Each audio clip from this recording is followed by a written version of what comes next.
Hey everybody, we're Alan and Kaz, and we converted a Peugeot Boxer to travel across Europe and the UK. And this week, we're going to fit a diesel heater in it.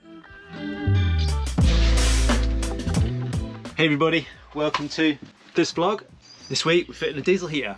Got a Maxpeedingrods, and if you can see it, Maxpeedingrods heater, and we're going to be fitting that just there in the base of one of these cabinets, and that will give us hot air out there and into the back with the where the battery is. So pretty good. Jules is looking very good state today. Everything's piled up on the bed as it is, but yeah, it's all good. Let's give it a go. So I'm going to fit this 75mm turret on the bottom of the diesel heater. Now the way I've got my cupboards, my bench seats, is that I've only got about, I don't know, 500-600mm there, 500mm probably just there. And the way that works underneath with the struts of the van that run that way, I've got a strut running about here. So I don't know if you can see that. I'm going to put the turret down in there. So essentially the heater is going to sit like that with a vent coming out the back of the thing, and then venting off that way, one into the back and then one to that side as well. Something like that. So part of the reason that I want to put a diesel heater in is because I want to put heating into the back here to keep the battery warm. It's got a lithium battery and I want to keep that warm. Okay, so you just about get everything you need from the Maxpeedingrods diesel heater. So let's just have a look in the box, see what you get. So you got a diesel tank. We're not going to use this one. We're going to connect ours into the van itself. I think this is about a 9 or 10 litre. I did think about just putting this just inside the van and just filling it up when and the pump, but not going to do that. We're going to go into the van now. But you get one of them anyway. Looks a pretty decent bit of kit. What else have we got? You get the diesel heater itself. This is the 5 kilowatt Maxpeedingrods. Heater's out. Air, I don't know what you call it. It's not air in. It's not air intake, that goes underneath. But it just circulates. That's the heater itself. Let's put that somewhere safe. There's a turret. You get a flat turret in the box with it. We're going to use I've got one of these, an extra. This is a 75mm deep turret that's going to cover all the insulation and all that sort of stuff in the van. So that should be a lot better than just that bit. But you could use that bit, I suppose. Right, you got a nice pair of gloves. Maxpeedingrods gloves, all right. You get a feeder pipe that goes into the 10mm tank. We're not going to use that one. We're going to use something slightly different. We've got this, which is going to go into the actual diesel tank of the van itself. This is a Peugeot Boxer, Jules is, so we're going to drop that down into that. What else we got? Vent pipe. I think that probably extends to about 1500mm, something like that. 2 vents and a T-piece. We're going to put one into the van and one into the back of the van to keep the batteries warm. We've got a lithium battery in there now from Roma, so that's going to keep that warm. You get all the Jubilee clips, all the various connectors and all that sort of stuff. You see, you pretty much get everything. You get the air intake, which goes down through the turret, and then some sort of muffler. There's that there. You get the exhaust and I assume that's a silencer. Just a little tip when you're doing this, there's a little hole in the back, make sure that's down to the bottom. So you get both of them bits as well. You get the fuel pump, you get a filter, and that's upgraded as well. Fuel pipe, this isn't the thin bendy one anymore, they've upgraded this to the more rigid one, so that's a really good upgrade as well. You get a exhaust ribbon to keep that warm. Looks like Kaz has just dropped her plates. You get a control panel, and looks like that's a remote one as well. That's pretty cool. And I think that's it. What's this one in here? Let's have a look. Oh, I think that's some spares. That's to tighten everything up a bit. So yeah, that's that as well. And you get all the instructions and all that sort of stuff as well. Oh, and you get all the electrical harness and all that sort of stuff. So yeah, all good to go. You pretty much get everything that you need. There's not anything extra that you're really going to need that much. You might want to upgrade the wiring a little bit, but we should be all right for the run that we're going to do. Apart from that, we're all good, I think. Let's have a go at fitting this. Now we've already got Truma heating in the van, and I'll be honest, I probably wouldn't have gone for that. It's LPG heating. If you're on the continent, let me switch some lights on. Lights aren't working today. Oh, I've got them switched off. If you're on the continent, LPG is really easy to get hold of. In the UK, it's easy to get hold of if you plan ahead, but it's a ball ache. We're looking to go up to Scotland a little bit as well, so we don't really want to be searching too much for LPG. So we thought we'll just stick a diesel heater in as well. Then if we've got LPG heater, we've got that as a backup. So when we go into colder climates in Europe as well, which we're planning to do, we've got a secondary heat source in here. I think if I did it all again on the next build, we'll probably just put a diesel heater and a bubble boiler in or something like that. The LPG's fine. It works absolutely brilliant, Truma does. And you can see it just there. It's really, really good bit of kit. And I suppose you could get a Truma diesel heater. That's the LPG version, I say, but we could replace it. That's going to be like 1,500 quid maybe. We don't want to do that, so we're going to stick the Maxpeedingrods in. Yeah, that'll keep the battery in the back warm and the cab warm. Link it into the tank, and should all be good. So yeah, let's talk about location. So as you can see just there, that's the LPG tank. As you can see just here, there's not a lot of room. There's about 160 mil between those two struts. So that's where we're going to bring it down.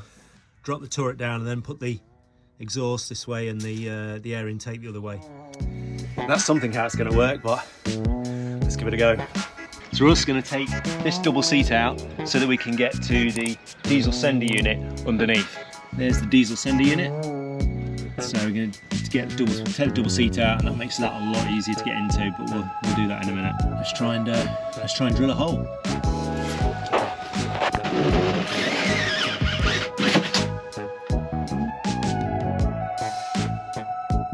Okay, so this turret just slots on there, and some bolts hold that in a minute, but we're just going to put this on dry so we can try it in and see what it looks like underneath. Let's have a look. Okay, so that's the hole drilled. Now a little bit of protection spray on it.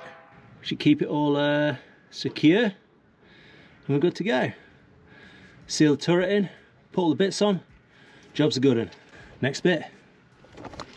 Okay, so we got now a little bit of a hole there, so we've got some air circulation. I'm going to put a little fan cover on there, all sprayed up. I think we're just covered that while I sprayed it. We're all sprayed up in here, and now ready to get everything connected up that way. So now what we're going to do is take the seat out and start to get in and plumb in the diesel, ready to bring that way through, and then connect all the electrical stuff as well. So there isn't actually that many parts to doing it. Here's a little tip for you. Make sure if you're doing these seats, when I put the bulkhead in, I put the bulkhead against the seats, so now I can't slide it back. I've got to take the bolts out underneath, the two Torx bolts at the back. I take them out, or at least out a little bit, so that I can sort of manoeuvre it round a bit. So, little tip, make sure probably you got about a 40-50 mil gap behind your seat, because I can't shift mine back now, so I've got to take them out, I think. But hey ho, never know it when you do it, do you? Okay, so I've just took the cover off, took the electrical connection off, and the two bits off there. This is the breather. This is the bit that we're going to put over the. This is the bit that we're going to connect the standpipe to. And hopefully that should. Yep, that bit there. Just going to go into the top of that. Hopefully, yeah. Let's see how it goes. Just as a side note, you can actually take all of this off and go through there, but it means getting a special tool to do all this, and it's a bit of a bloody clap, to be honest. So hopefully this should come off here. Okay, so once you've undone that, that just pulls off. So two rubber grommets there. It's a bit of a tug because it has to sort of break the resistance to them. Nothing breaks, but you know, it's not. You just give it a little bit of a tug and that comes out of there. So that bit's fairly easy, and then we're going to drill our hole through the top here, and then drop the whole thing back through again. So let's see if we can do that bit. I said, okay, so what I'm doing now is a bit tiny. I'm just drilling holes in the top of here. I've started off with a small one. The breather, if you can see that, the feed there, I think it's 5.7, that thread. So I'm just going to work my way up, drilling in, not creating too big a hole, because I want a nice tight fit there. I think I started at like 2 mil, working up, so I'll probably go up to about 5.5 drill bit, and then put that in there. So let's have a look.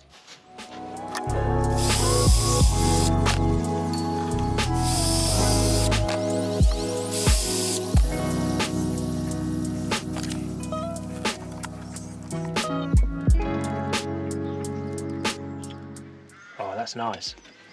So that's like a, what's that? That's a, I think that's like a 5.3, maybe 5. Yeah, I think it is a 5.5. It's a 5.5 drill bit, so that seems to be like a perfect fit. My plan is, it's very, you can't really get the nut in underneath there, so I'm going to screw this in and then probably like araldite around there with plastic resin and bond that to it. I think that's going to be the way forward. Okay, let's give it a go.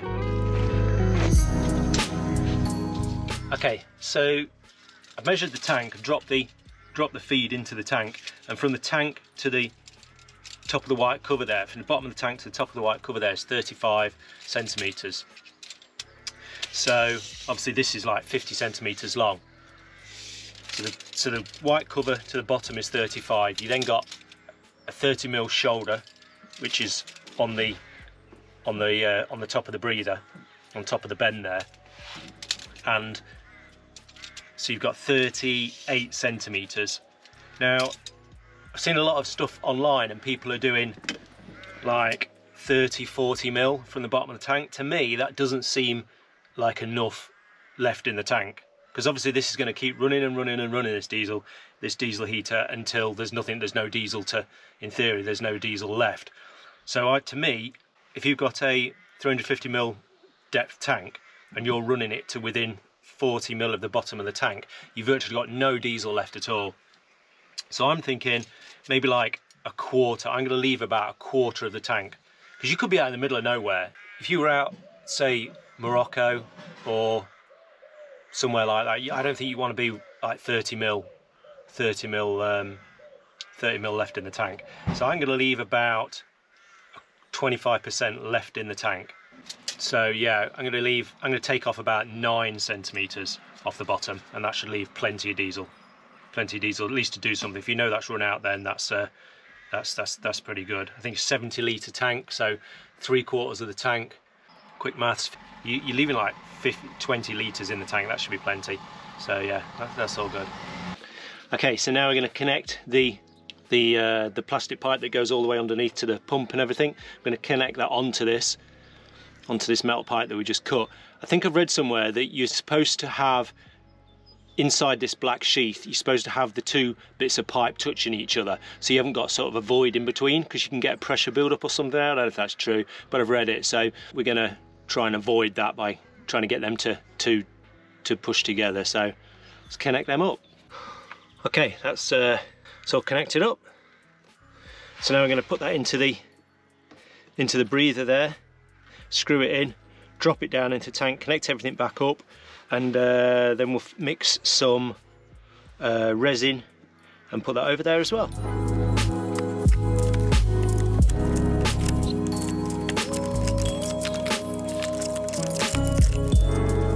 Okay, so we've got everything connected back up, and we're just tightening that back up. It's a bit of a clat to get all that back in, really. I think you want to put this breather on and then screw that on, but I managed to sort of bend it round a bit.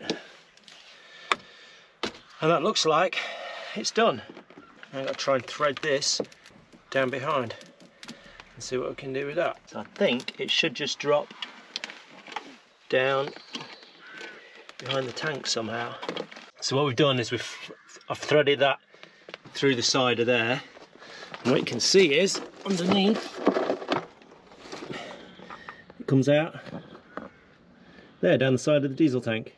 So hopefully then we can drop all that in there. Okay, so what I'm going to do now is I've got this sort of epoxy resin, araldite, going to mix these two together, put them round the feed just there. So hopefully that should be all right, because you almost can't get, I suppose if you had a massive 10mm long 10mm socket, you might be able to get something on the underside, but I haven't got that, so I just screwed it in, threaded it in, and now I'm going to epoxy it with this and build this up, and this will be fine, I think. No problem. Once it's hardened off, it'll be fine. So that's pretty good. So I'm going to do that. I'm going to have a spot lunch.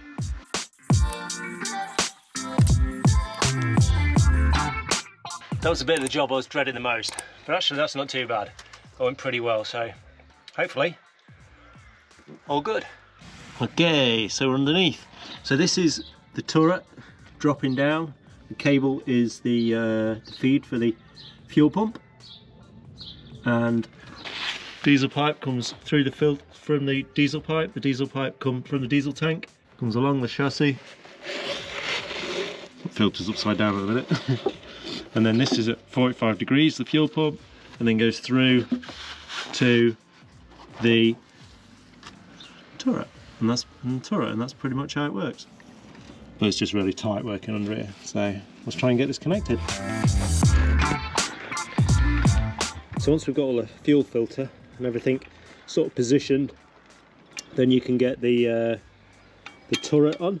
You can get these 4 little studs, and the nuts go down, and then we seal around here, seal the inside of the hole that's going through the van, and push it down, and then fix it through here. Nice and easy. Okay, so smeared a load of heat resistant silicone all around there. Now I've got to try and get this turret in without getting stuff everywhere. I think what I'm going to do is put this plastic bag over this and then push it through. Let's see how that goes. And that's it. Siliconed up. Fire resistant silicone, heat resistant silicone, all nice. Exhaust is on, all from the turret, and the air intake is there, so sort of pointing in the opposite direction. They say the air intake shouldn't be into the wind of the van, and neither should exhaust, but this is hidden behind the LPG, and it's not directly into it, so I think it should be okay. And then we've got the fuel pump and filter ready to connect just there. Fuel pump's at 45 degrees, and that's can't really get round, coming round this chassis beam, so it's just gonna have to be what it is. Can't really do anything about that. So hopefully that should be okay. And that's it. Ready to connect, really, just waiting for some bits from Monsieur Amazon.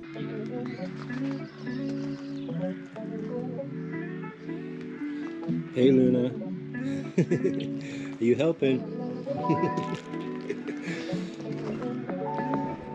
Okay, so this morning we're putting the cable in. Now it comes with cabling on a harness, but we're going to go about maybe from where the diesel heater is to the power at the back. We're going to go about maybe 6 foot. So I'm going to upgrade this cabling, not particularly because the cable's in danger of burning out or anything like that, but it's said that there's sometimes some problems with voltage drop and the glow plugs. So it's not too much of a hassle to change it. So I'm not going to cut it all the way back. I'm going to leave a little bit on. There's no problem really with it going from smaller to bigger, because we're not talking big power. It's just about the voltage drop really. So what we're going to do is we've got a Lynx. Ow! Don't hit your head.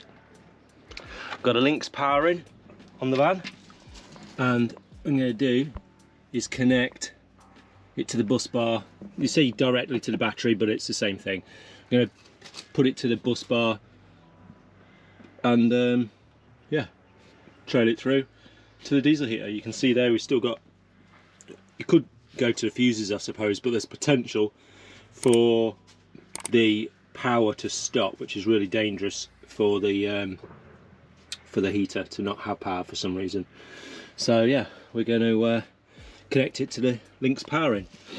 Here's a clever little thing we've done. These Lynx power pins, The one up from this I think is called Links Distributor, and it has all lights and everything to tell you when fuses blow. But you can modify these so they're not just a bus bar, but you've actually got fuses going in between them both, which is what I've done. It makes the Links powering a much cheaper option than the distributor, and the only real difference I can see is that you don't have the lights on the front. So yeah, it's a really neat, easy way of putting all your stuff on here. So yeah, right, let's get this done.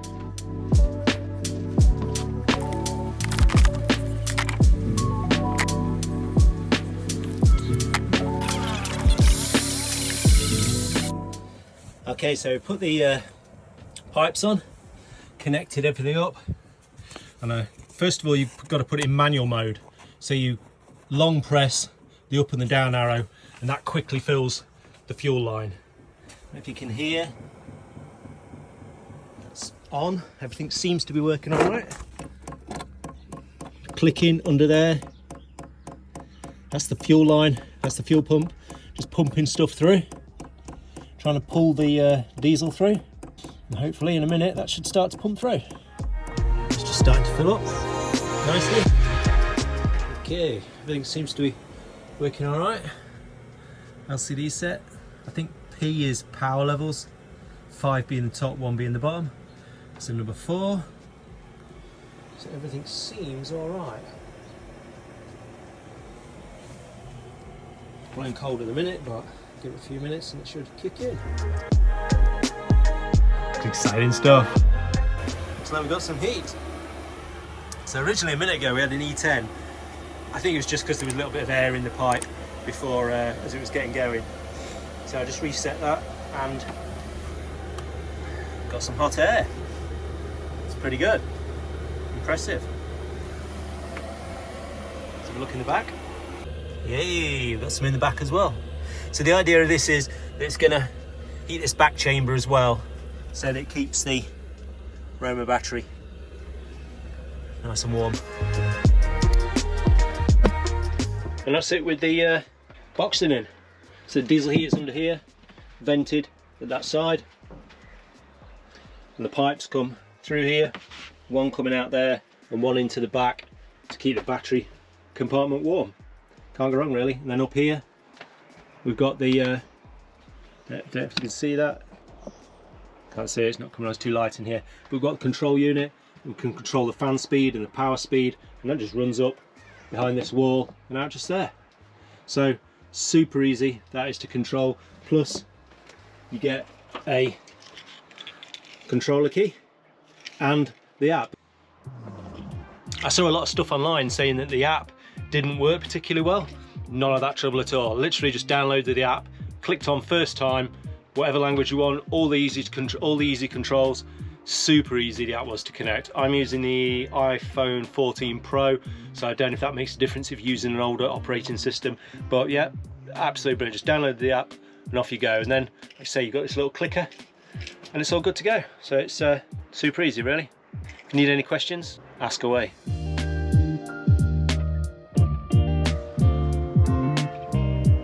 We're a bit dubious to start with whether to do the diesel heater, but after switching it on for the first time, super easy, and it's connected into the van tank, so there's no hassle, just one fill up, nice and warm. The fuel's nice and easy to get hold of no matter where you are, Scotland, Morocco, farther reach places, and that was the big problem. We've been around with the LPG for a couple of years now, and it's great, the heater is great, and the hot water and everything is brilliant, but in hindsight maybe we should have gone for the diesel heater one. But now we've got two options. We've got the LPG heater and hot water, and we've got the diesel heater. Can't go wrong really. So the Maxpeedingrods diesel heater, we're well pleased with it. It seems really easy to fit, the equipment seems really good quality, and yeah, now time for some exploring. And that's what we normally do on this channel. We don't normally fit diesel heaters and do that sort of stuff, but we just wanted to show you how easy it is so that you can equip your van so you're better ready for some exploring in farthest to reach places. So if you enjoyed this video, hit subscribe, hit like, and let's go explore. Let's go.